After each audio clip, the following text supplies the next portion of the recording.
یک جا باید این چرخه متوقف بشه، چرخه خشونت و خیانت.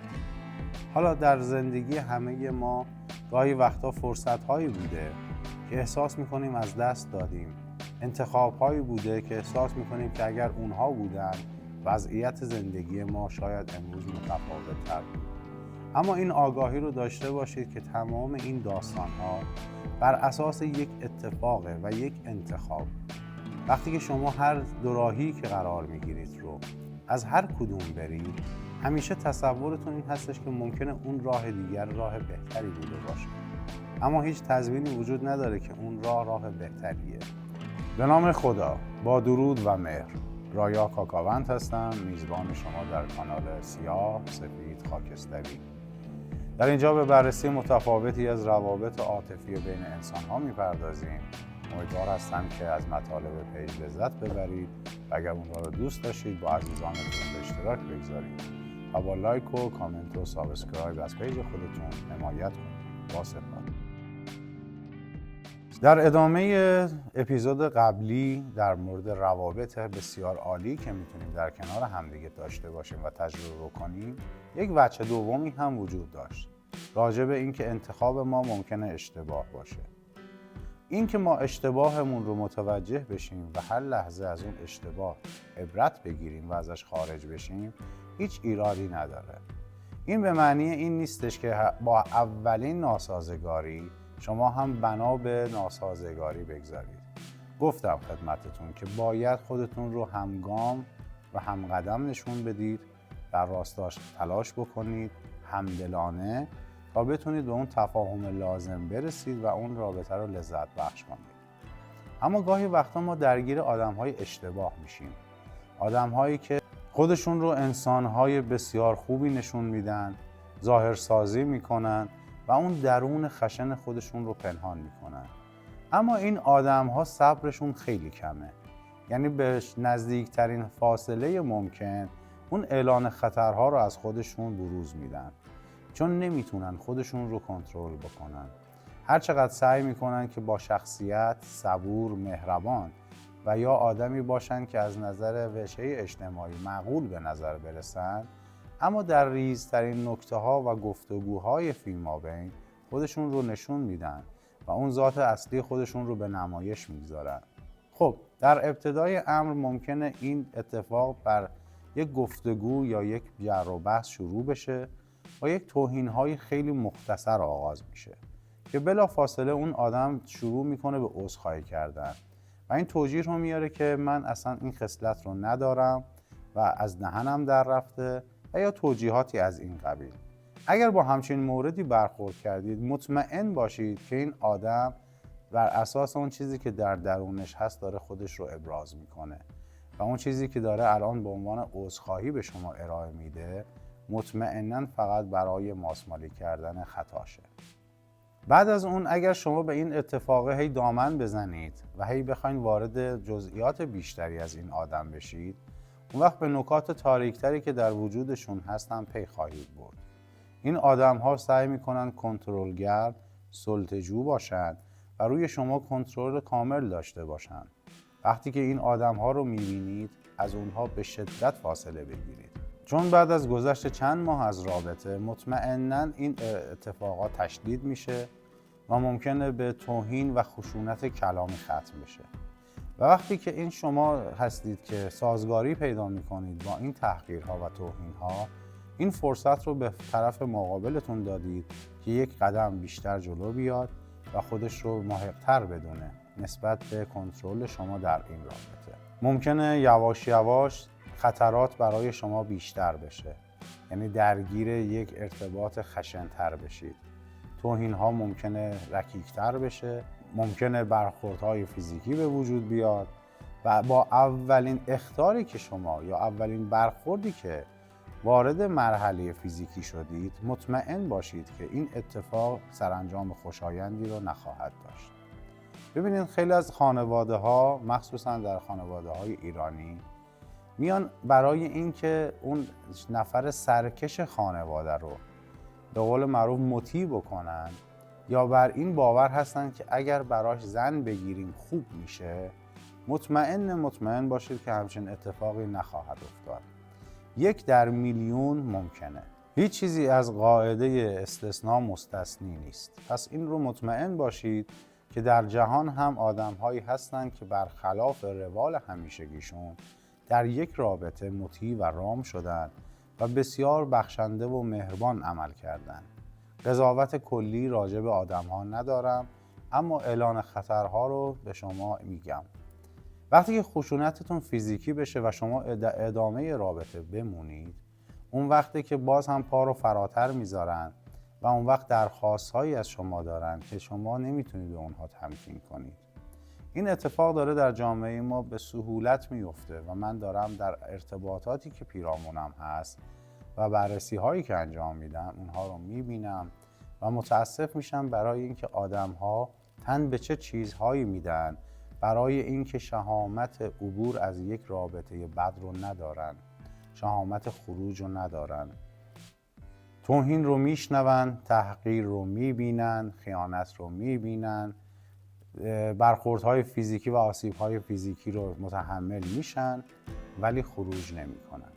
خب طبیعتاً طرف مقابل هم به خودش هر لحظه جرأت و جسارت بیشتری میده که پاشو فراتر بذاره و مرحله بعدی رو برای شما به جهنمی سخت‌تر تبدیل کنه.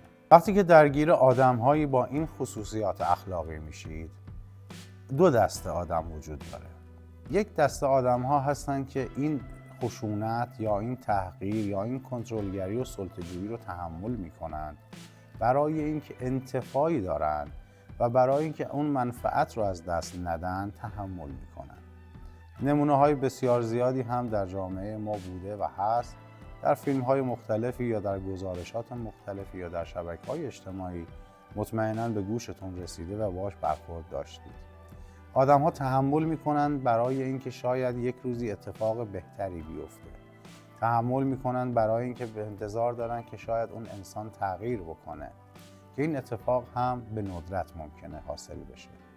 اما چیزی که در نهایت وجود داره این هستش که فارغ از انتفاعاتی که از اون رابطه برای شما داره، ضررهای بیشمار بیشتری رو برای شما به ارمغان میاره. پس هر لحظه خروج از این رابطه مسموم به شما کمک میکنه تا انسان کمتر آسیب دیده‌ای باشید در جامعه‌ای که هیچ تضمینی وجود نداره که نفر بعدی بهتر از نفر قبلی باشه. در دسته دوم آدم‌هایی هستن که شهامت خروج و جرأت خروج از این رابطه را ندارن. به دلایل مشخصی که خدمتتون در اپیزود 1 و 2 عرض کردم. این آدم‌ها زمانی که میخوان شما رو تحت کنترل خودشون قرار بدن، در ابتدا عزت نفس و شخصیت شما رو خرد میکنن و با تحقیرهای کلامی سبب آزار شما میشن و شخصیت شما رو از بین میبرن و شما رو در حد کوچکترین چیزی که در جهان وجود داره پایین میارن و خودشون رو بزرگ میکنن تا شما از اونها یک بت بزرگ بسازید برای خودتون و شروع به پرستیدن این بت کنید. زمانی که اطرافیان شما به شما اعلان خطرها رو میگن، اون آدم وقتی که متوجه میشه که دارید شما آگاه و هوشیار میشید نسبت به خطرات، اون وقت سعی میکنه دایره اطرافیان شما رو محدود بکنه و شما رو از دوستان و خانواده‌تون جدا بکنه تا تسلط بیشتری به روی شما و رابطتون داشته باشه. وقتی که این کارها رو با شما انجام داد، اون وقت زمان اون هستش که دیگه شما مطیع هستید و نه شهامت و نه جرأت و نه توان خروج از این رابطه رو دارید. سالها ممکنه در این رابطه ها بمونید، آسیب ببینید و خدای نکرده عواقب جبران ناپذیر رو متحمل بشید. شاید در 1 سال گذشته من بالغ بر 600 پرونده جنایی رو گوش کردم، مطالعه کردم و پیرامونش فکر کردم. در اغلب روابطی که در این جنایت ها وجود داشته، بالغ بر 80% به بالا قاتل یک طرفین از پارتنرها بوده، یا دوست پسر یا دوست دختر یا همسر یا یک نفر از خانواده درجه 1. این واقعیتیه که در تمام دنیا وجود داره. خیلی هم به ملیت و مذهب و نژاد و ریشه هم ربطی نداره. اما وقتی که میبینم که آدم‌ها چقدر میتونن در قبال اتفاقاتی که داره براشون میفته بی تفاوت هستن یا توان تغییر رو ندارن، این دردناکه و ممکنه به عقوبت بسیار دردناک و جبران ناپذیری ختم بشه. خب چرا خود انسان نیاد خودش رو از این باطلاقی که داره آروم و آهسته درش فرو میره خودش رو بکشه بیرون و شرایطی رو مهیا بکنه که بتونه از اون رابطه سمی خارج بشه. همه ما این فرصت رو داریم که برای یک بار هم که شده خودمون ناجی خودمون باشیم و از این باطلاق خودمون رو بیرون بکشیم. فقط کافیه که بخوایم. خواستن شدنه، خواستن توانستن نیست. ببینید وقتی که وارد یک رابطه سمی میشید خیلی اتفاقات هستش که سبب میشه که شما رو در اون رابطه نگه داره. اگر از من جدا بشی هرگز نمیتونی وارد یک رابطه دیگه با یک کیفیت بهتر بشی. همه آدم ها شبیه منن و شما رو با این توجیه در اون رابطه نگه میداره. این اتفاق برای اکثر آدم ها داره میفته و بدون اینکه بدونن خواسته یا ناخواسته تحت استیلای طرف مقابلشون قرار میگیرن و از این بابت ذره ذره آسیب میبینن بدون اینکه خودشون متوجه بشن. زمانی به خودشون میان که آستانه تحملشون به قدری پایین اومده که ممکنه دست به کارهایی بزنن که عواقب نادرستی براشون داشته باشه. وقتی که از اعلان خطرها صحبت میکنیم، وقتی که اولین درگیری فیزیکی، کلامی یا رفتار جنسی خشن رو از طرف مقابلمون دریافت میکنیم، باید این آمادگی رو داشته باشیم که هر لحظه میتونه این رابطه خطرناکتر بشه و خدای نکرده منجر به یک اتفاق بد.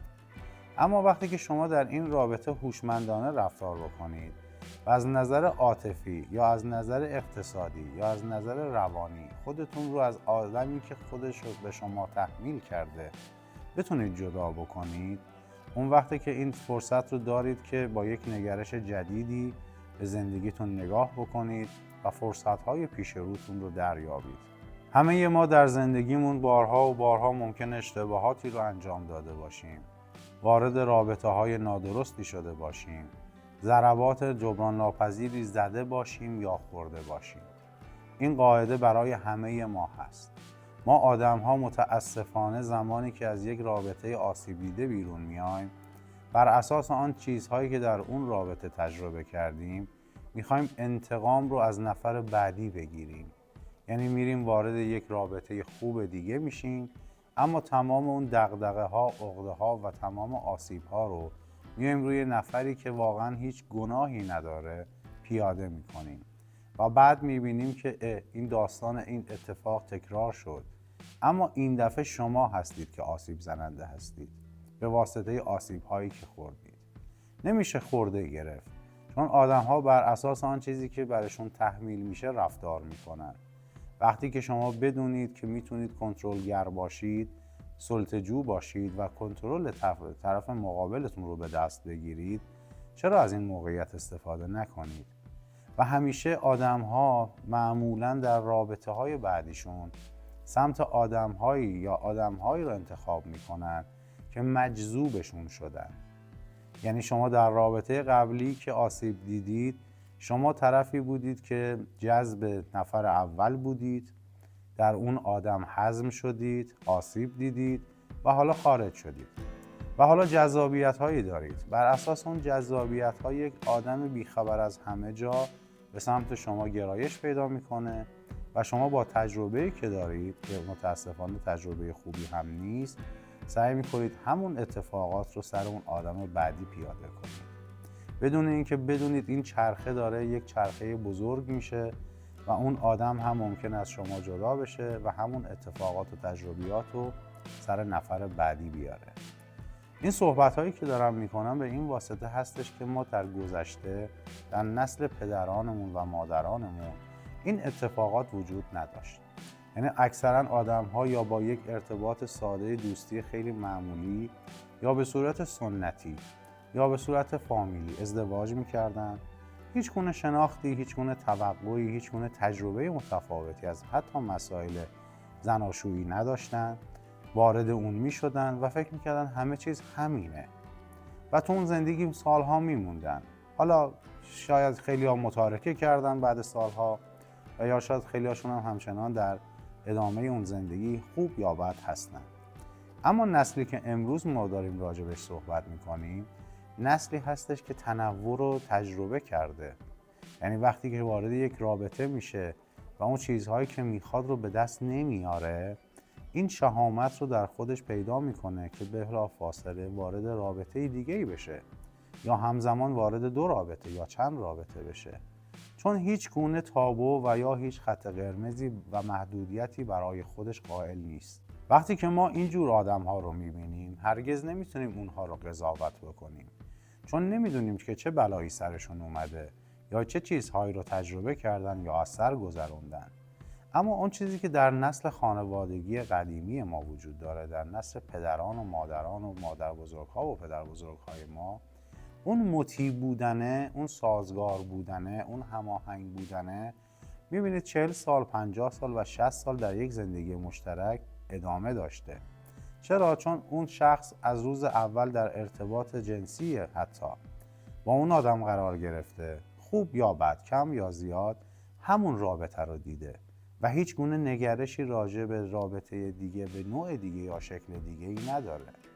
اما نسل امروز که خود من هم شاملش میشم و از این قاعده مستثنا نیستم، اینطوری هستیم که خب روابط متعددی با آدم‌های مختلفی داشتیم و الان معیار استانداردهای ما هر کدوممون متفاوت شده.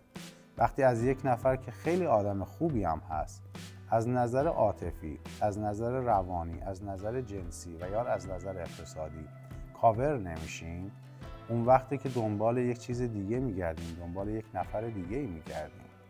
خب ما باید این زنجیرهایی که آسیب زننده هستن و نسل بعدی ما رو دارن به تباهی میکشونن و یک جا قطع بکنیم. اینکه در یک رابطه موندن یا نموندن تصمیم شماست. اگر دوست دارید که یک رابطه خوب رو تجربه بکنید، تمام اون تجربیات بد گذشته‌تون رو کنار بگذارید و با یک آگاهی از تجربیاتتون با نفر بعدی وارد رابطه بشید و سعی کنید اون رو سازنده، پویا و مانا کنید. نه اینکه بخواید تمام اون فشارها رو روی نفر بعدی و اون هم به نفر بعدی و همینطور الی آخر.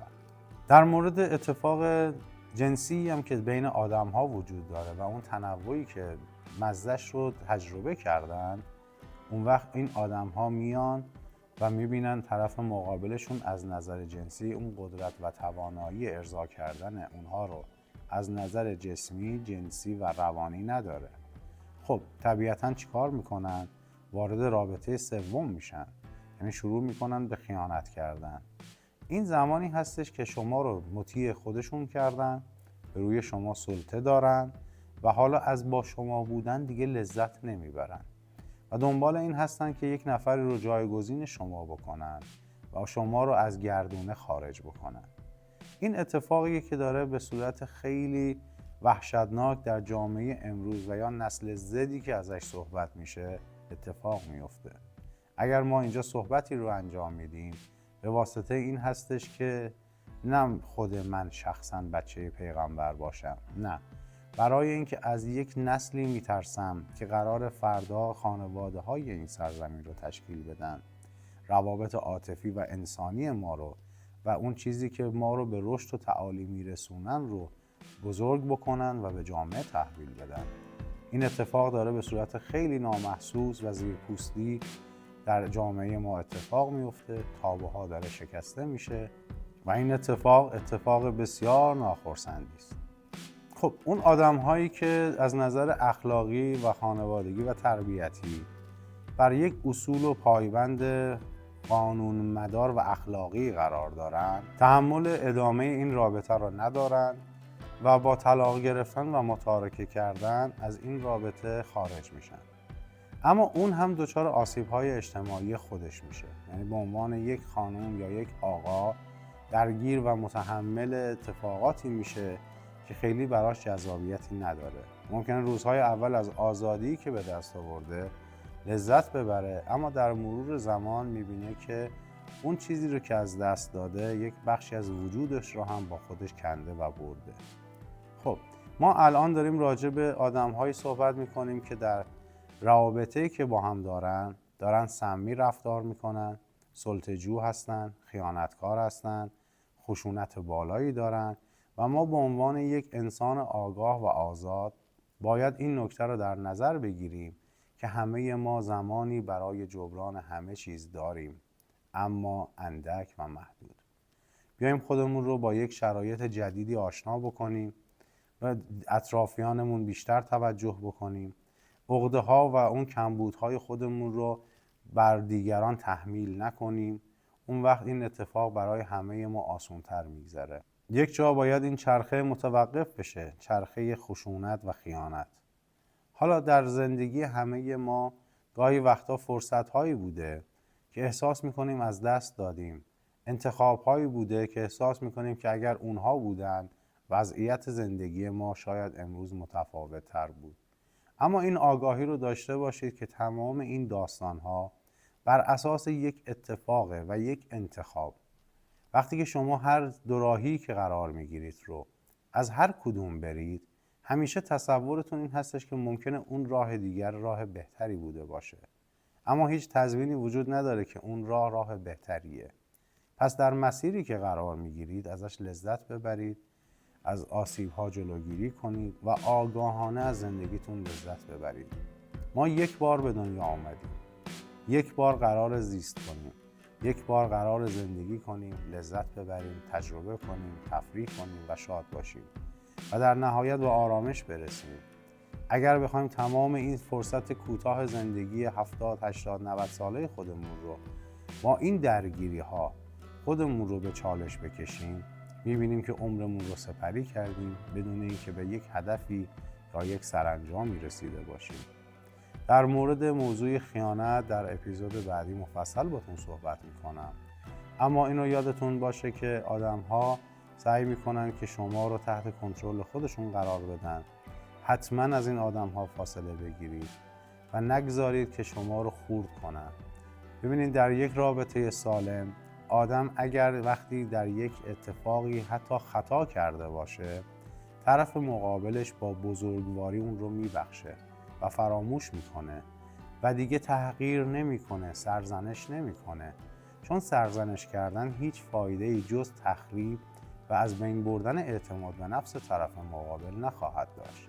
وقتی که ما در مورد یک موضوعی تکرار بکنیم و طرف مقابل رو دائما مورد سرزنش قرار بدیم، هیچ چیزی رو به خودمون اضافه نمی کنیم و تمام اون چیزی که در طرف مقابل وجود داره رو از بین میبریم. این نشون دهنده یک رابطه سالم و پایاست. وقتی که از خودگذشتگی هامون رو به جا خرج بکنیم، نه همیشه، نه به هر دلیلی، اون وقتی که اون رابطه قشنگه. اما اگر بخوایم این داستان رو برعکس انجام بدیم، مطمئناً آسیب میزنیم هم به روح و روان خودمون هم به طرف مقابل، چون تمام این دوره رو ما داریم با هم سپری میکنیم. هر آسیبی که به اون میزنیم، هر فحش و تحقیر و توهینی که میکنیم، خودمون هم مورد اون تشنج و اون ارتعاشات منفی قرار میگیریم و خودمون هم بدون اینکه بدونیم آسیبش رو تجربه میکنیم. ولی میگم ما الان همگی دنبال این هستیم که در یک موقعیت‌های قرار بگیریم، از موقعیت استفاده بکنیم، اون رفاه و انتفاع حالا اقتصادی، مالی و اجتماعی رو تجربه بکنیم و تن بدیم به هر چیزی که وجود داره. و در این بین آدم‌هایی وجود دارن که سوء استفاده‌گر هستن. آدم‌هایی هستن که میان با ظاهر فریبنده شما رو به سمت خودشون جذب میکنن، شما رو تحت تاثیر قرار میدن و برای یک شب با شما بودن به شما چیزی رو ارائه میدن که فرداش از اون هیچ خبری نیست و شما در یک توهم و یک حباب به سر میبرید و بعد دچار سرخوردگی میشید. میبینید که اون چیزی رو که میخواستید فقط یک وهمی بوده که در یک شب برای چند دقیقه داشتید و از دست دادید. پس باید هوشیار باشیم نسبت به انتخاباتی که انجام میدیم، نوع رفتاری که میکنیم و صداقت و وفاداری که در یک رابطه خواهیم داشت. امیدوار هستم که مطالب مفید فایده بوده باشه. اگر سوالی یا کامنتی راجع به این موضوع با من به اشتراک بگذارید ممنون میشم. خوشحال میشم که با افتخار پاسخگویتون باشم و با سابسکرایب کردن کانال کمک بکنید که این کانال بیشتر دیده بشه و دوستان بیشتری از اون بهره مند بشن. براتون بهترین ها رو آرزو مندم. شاد و پاینده